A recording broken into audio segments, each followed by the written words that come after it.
ஆதியில் ஆண்டவன் இந்த பூமியை படைத்தானே, அவன் ஆசையைப் போலவே இந்த பூமி அமையல்லையே. ஆண்டவன் ஆசையே இங்கு பொய்யாய் போய்விடில், மனிதனின் ஆசைகள் மெய்யாவது சாத்தியமா?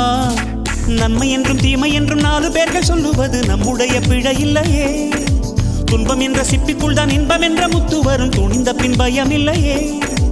கண்ணீர் துளியில் வைரங்கள் செய்யும் கலைகள் கண்டு கொள். காலுக்கு செருப்பு எப்படி வந்தது, முள்ளுக்கு நன்றி சொல். புயல் மையம் கொண்டால் மழை மண்ணில் உண்டு, எந்த தீமைக்குள்ளும் சிறு நன்மை உண்டு. ஓ